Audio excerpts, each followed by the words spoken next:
Hello ನಮಸ್ಕಾರ. ಇವತ್ತು ನಮ್ಮ ಜೊತೆ ರೆಮು ಅವರಿದ್ದಾರೆ. ಈ ಠಾಣೆ ಸಿನಿಮಾದಲ್ಲೊಂದು ವಿಭಿನ್ನ ರೀತಿಯಲ್ಲಿ ಎಲ್ರಿಗೂ ಗೊತ್ತಿರಲಿಲ್ಲ ರೆಮು ಅಂತ ಬಂದಾಗ ನಮ್ಗೆಲ್ರಿಗೂ ಕೂಡ ಆ್ಯಕ್ಟಿಂಗ್ ಮಾಡ್ತಾರೆ ಅಂತ ಗೊತ್ತಿತ್ತು. ಅದೇ ರೀತಿಲಿ ಚೆನ್ನಾಗಿ ಹಾಡು ಹಾಡ್ತಾರೆ ಅನ್ನೋದು ಗೊತ್ತಿತ್ತು.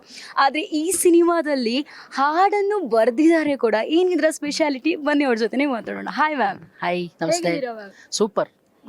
ನಾನು ಮೊದಲೇ ಹೇಳಿದೆ, ಟಾನಿ ಸಿನಿಮಾದಲ್ಲಿ ನೀವು ಹಾಡು ಹಾಡ್ತೀರಾ ಅಂತ ನಮ್ಗೆಲ್ಲರಿಗೂ ಕೂಡ ಗೊತ್ತಿತ್ತು. ಅದೇ ರೀತಿ ಹಾಡು ಕೂಡ ಚೆನ್ನಾಗಿ ಬರೀತೀರಾ ಅಂತ ಈ ಸಿನಿಮಾದ ಹಾಡು ನೋಡಿದಾಗ ಗೊತ್ತಾಯಿತು. ಏನು ಮ್ಯಾಮ್ ಇದ್ರ ಒಳಗುಟ್ಟು ಅಂತ? ಒಳಗುಟ್ಟು ಅಂದರೆ ನನಗೆ ಪ್ಯಾಷನು. ನಂಗೆ ಬರೆಯೋದು ತುಂಬ ಇಷ್ಟ ಹಾಡುಗಳು. ಯಾಕಂದರೆ ಹಂಸಲೇಖ ಸರ್ ಅವರ ಹಾಡುಗಳನ್ನ ಕೇಳ್ಕೊಂಡು ಬೆಳೆದಿದ್ದು. ಸೊ ಪದಗಳ ಮೇಲೆ ಒಲವು ಜಾಸ್ತಿ, ಹಾಡುಗಳ ಮೇಲೆ ಒಲವು ಜಾಸ್ತಿ. ಸೊ ಅದು ಬರಿತಾ ಇದ್ದೆ. ತುಂಬ ಹಾಡುಗಳು ಬರ್ದಿದ್ದೀನಿ, ಮೂವಿಗೆಲ್ಲ ಬರ್ದಿದ್ದೀನಿ, ಹರಿಕೃಷ್ಣ ಅವ್ರಿಗೂ ಬರ್ದಿದ್ದೀನಿ. ಬಟ್ ಕಾಣೋ ಥರ ಯಾವುದೂ ಬರಲಿಲ್ಲ ಆಚೆ.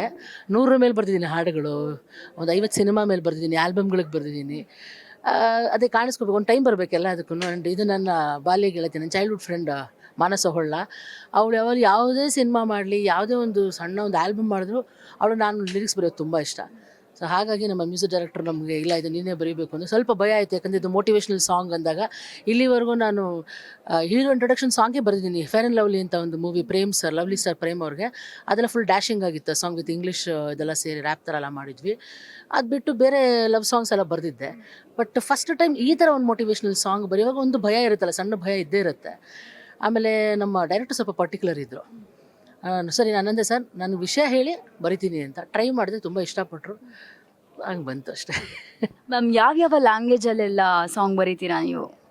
ತಮಿಳ್ ಬರೆದಿದ್ದೀನಿ, ಬರಿತಾ ಇರ್ತೀನಿ, ಕನ್ನಡ ಬರಿತೀನಿ, ಹಾಗೆ ಇಂಗ್ಲೀಷು ಕೆಲವು ರ್ಯಾಪ್ಸ್ ಎಲ್ಲ ಬರ್ತಾರೆ. ಇನ್ನೊಂದು ಎಲ್ಲ ಕನ್ನಡಿಗರ ತಲೆಯಲ್ಲಿ ಓಡ್ತಾ ಇರುವಂಥ ಒಂದು ಪ್ರಶ್ನೆ ಮ್ಯಾಮ್, ಸ್ಯಾಟರ್ಡೆ ಸಂಡೇ ಅಂತ ಬಂದಾಗ ಮಜಾ ಟಾಕೀಸ್ ಈ ಟ್ಯೂನ್ ಅಂತೂ ಎಲ್ಲರ ತಲೆಯಲ್ಲಿ ಒಂದು ಉಳಿದಿರುವಂಥ ಟ್ಯೂನ್. ಎಲ್ಲೋ ಮಿಸ್ ಹೊಡಿತಾ ಇದೆಯಲ್ಲ ಈ ಸೀಸನಲ್ಲಿ ಆ ಟ್ಯೂನ್ ಅಂತೇಳಿ. ಏನು ಮ್ಯಾಮ್? ನೋಡಿ, ಈ ಸೀಸನಲ್ಲೂ ನೀವು ಮಿಸ್ ಮಾಡೋಕ್ಕೆ ಚಾನ್ಸ್ ಇಲ್ಲ. ಯಾಕಂದರೆ ಬರೋ ಹಾಡು ನಾನೇ ಬರೆದು ನಾನೇ ಹಾಡಿರೋದು. ಸೊ ನನ್ನ ವಾಯ್ಸ್ ಆರು ಇದೆ ತಾನೆ. ಸೊ ಇದೀನಿ ಮಜಾ ಟಾಕೀಸಲ್ಲಿ. ಗೊತ್ತಿಲ್ಲ ಅಂದರೆ ಐಡಿಯಾಸ್ ಬೇರೆ ಬೇರೆ ಇರುತ್ತೆ. I don't know. ಖುಷಿ ಬಂದರೆ ಡೆಫಿನೆಟಾಗಿ ಕೆಲಸ ಮಾಡೋಣ. ಈಗ ಸೀರಿಯಲ್ ಬೇರೆ ಮಾಡ್ತಾಯಿದ್ದೀನಿ, ಕಲರ್ಸ್ಗೆ ಮಾಡ್ತಾಯಿದ್ದೀನಿ. ಸೊ ಕೆಲಸಗಳು ನಡೀತಾ ಇದೆ. ಹಾಗಾಗಿ ಮ್ಯಾಮ್ ಎಷ್ಟು ಮಿಸ್ ಮಾಡ್ಕೊಳ್ತಾ ಇದ್ದೀರಾ ಮಜಾ ಟಾಕೀಸನ್ನು? ಡೆಫಿನೆಟಾಗಿ ನೀವೆಲ್ಲ ಎಷ್ಟು ಮಿಸ್ ಮಾಡ್ತೀರೋ ಅದಕ್ಕೆ ಡಬಲ್ ತ್ರಿಬಲಾಗಿ ನಾನು ಮಿಸ್ ಮಾಡ್ತಾ ಇದ್ದೀನಿ. ಯಾಕೆಂದರೆ ಅದು ನಂಗೊಂದು ಫ್ಯಾಮಿಲಿ. ಸೊ ಮಿಸ್ ಮಾಡ್ತೀನಿ, ಬಟ್ ಫೋರ್ಸ್ಫುಲಿ ನಾವೇನು ಇದು ಮಾಡ್ಕೊಳ್ಳೋ. ಆ್ಯಂಡ್ ನನ್ನ ಪ್ರಕಾರ ಜೀವನದಲ್ಲಿ ಯಾವುದೇ ಆಗಲಿ, ಈಗ ನೋಡಿ ಲಿರಿಕ್ ರೈಟ್ರಾಗಿ ತುಂಬ ವರ್ಷಗಳಿಂದ ಇದ್ದೀನಿ, ಆ ಮೂವಿಗೆ ಬರೆದಿದ್ದೀನಿ. ಆದರೂ ಇವತ್ತು ಇಲ್ಲಿ ಒಂದು ನೋಡಿ, ನೀವು ಕೂಡ ಬಂದ್ರಿ, ನಂಗೆ ಹೇಳಿದೆ ಮೇಡಮ್ ನಮ್ಗೆ ಗೊತ್ತೇ ಇರಲಿಲ್ಲ.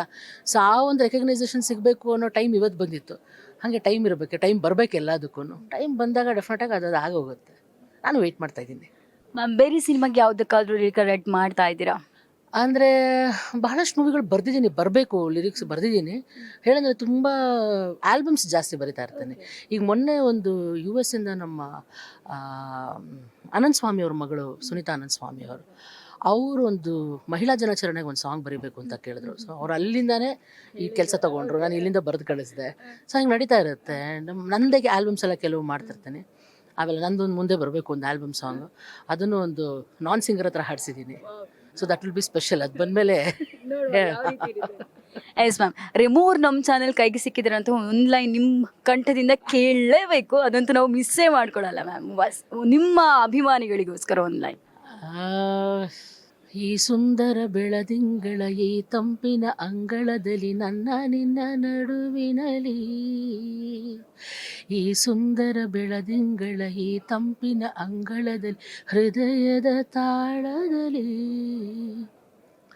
ಮೌನವೇ ರಾಗವು ಉಸಿರೇ ಭಾವವು, ನಿನ್ನ ಈ ನಡೆಯ ಶ್ರುತಿಯಲ್ಲಿಯೋ.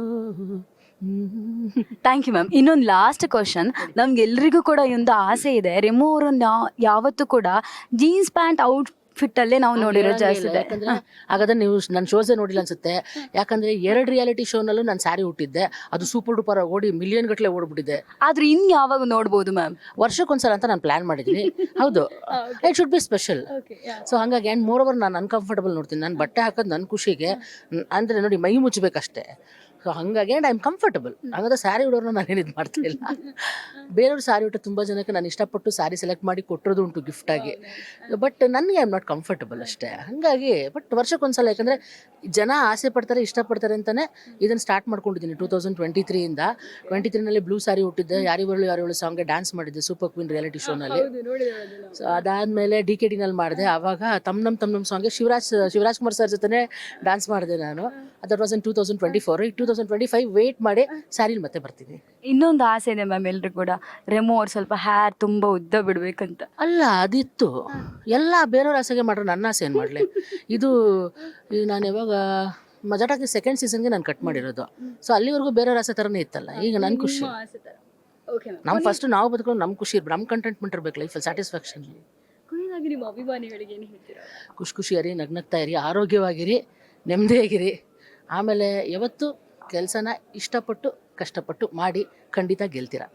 Thank you ma'am, thank you so much. Yes, ನೋಡಿದ್ರಲ್ಲ ವೀಕ್ಷಕರೇ, ಇವತ್ತು ನಮ್ಮ ಪಬ್ಲಿಕ್ ನೆಕ್ಸ್ಟ್ ರೆಮೋ ಅವರು ಬಹಳ ಸಗದಾಗಿ ಮಾತಾಡಿದ್ದಾರೆ. ಕ್ಯಾಮ್ರಾ ಪರ್ಸನ್ ಜಾನ್ ಅವ್ರ ಜೊತೆ ಚೈತನ್ಯ ಕೊಟ್ಟ, ರಿಪಬ್ಲಿಕ್ ನೆಕ್ಸ್ಟ್ ಬೆಂಗಳೂರು.